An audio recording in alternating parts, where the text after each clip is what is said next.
Hi అండి, welcome to my YouTube channel. ఈరోజు మా అమ్మ చేసిన కాకరకాయ పచ్చడిని మీతో షేర్ చేసుకుంటాను. దీనికి ముందుగా కాకరకాయలను బాగా కడిగి తడి లేకుండా చేసుకొని లోపల గింజలన్నీ తీసేసి ఇలా ముక్కలుగా కట్ చేసుకోవాలి. తర్వాత చింతపండు తీసుకొని కొంచెం వాటర్ పోసుకొని బాగా బాయిల్ చేసుకోవాలి.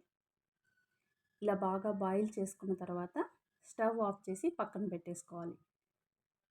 తర్వాత మిక్సీ జార్లో కొంచెం ఆనియన్స్ తీసుకొని, ఆనియన్స్ అంటే ఇప్పుడు మేము 1 కిలో కాకరకాయలకి చేస్తున్నాం పచ్చడి. మీరు క్వాంటిటీకి తగ్గట్టుగా మీరు చింతపండు ఎంత కావాలో అంత వేసుకోవచ్చు.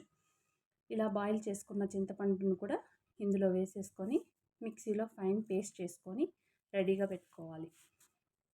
తర్వాత 2 సైడ్స్ స్టవ్ ఆన్ చేసుకొని 2 పాన్స్ పెట్టి ఆయిల్ తీసుకోవాలి రెండిట్లో. దీనికి కొంచెం ఆయిల్ ఎక్కువగానే పడుతుంది, నిలువ ఉంటుంది కాబట్టి 15 డేస్ నిలువ ఉంటుంది బయట పెడితే. అలా మీరు ఫ్రిడ్జ్లో ఉంచుకుంటే 1 మంత్ వరకు కూడా ఉంటుంది. ఇప్పుడు ఒక పాన్లో వచ్చి మనం ముందుగా బాయిల్ చేసి పెట్టుకున్న చింతపండు ఆనియన్ పేస్ట్ వేసుకోవాలి. ఇంకొక పాన్లో మనం కట్ చేసి పెట్టుకున్న కాకరకాయ ముక్కలను కూడా వేసుకొని బాగా కలుపుకోవాలి. ఇది చాలా సింపుల్ అండి, ఎక్కువ ఇంగ్రీడియంట్స్ కూడా అవసరం లేదు. కాకరకాయ, ఆనియన్స్, ఇంకా చింతపండు, కారము, ఉప్పు ఉంటే సరిపోతుంది.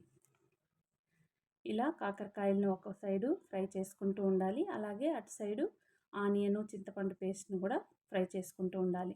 ఇక్కడ ఆనియన్ చింతపండు పేస్ట్లో ఆయిల్ పైకి వచ్చేంత వరకు కుక్ చేసుకోవాలి. ఇలా కాకరకాయలు ఈ స్టేజ్లోకి వచ్చిన తర్వాత మనం ఆ చింతపండు పేస్ట్ని ఇందులోకి తీసేసుకొని బాగా కలిపేసుకోవాలి. ఒక 2 మినిట్స్ కలిపేసుకొని స్టవ్ ఆఫ్ చేసేసేయాలి. స్టవ్ ఆఫ్ చేసిన తర్వాత మనం ఇందులో చిల్లీ పౌడర్ యాడ్ చేసుకోవాలి. ఇందులో 3 మ్యాంగో మిర్చి పౌడర్ వేసుకున్నాము, చాలా టేస్ట్గా ఉంటుంది.